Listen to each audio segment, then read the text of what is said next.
Hello, this is Mark Sabatella from Outside Shore Music, home of Mastering MuseScore.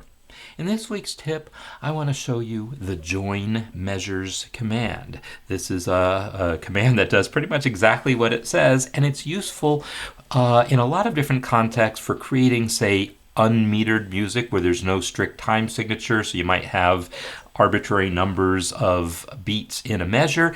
And I'm going to show you a particular application of this to exercise sheets. So I've got a scale here that I've written out, and realistically there's no reason it should have to be in 4/4, right? I really just want to show those 8 notes in the scale, but here I've got another exercise it's longer than that, and here's another exercise that's longer than that still. Really, I just want each of those to look like a single big long measure. I don't need to see bar lines in the middle of those little exercises.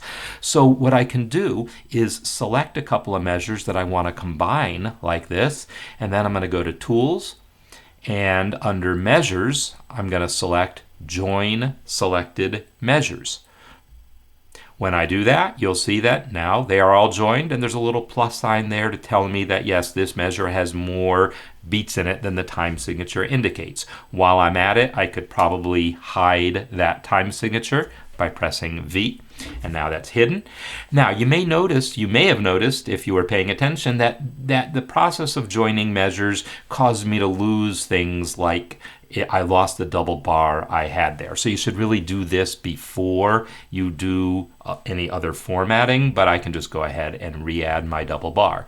The same will be true here if I select these 3 measures and say Tools, Measures, Join Selected Measures.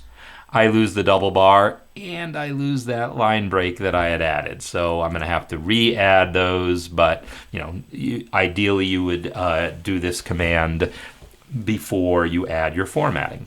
So there you go, the Join Selected Measures command. It is useful for taking a short sequence like this and turning it into one big measure.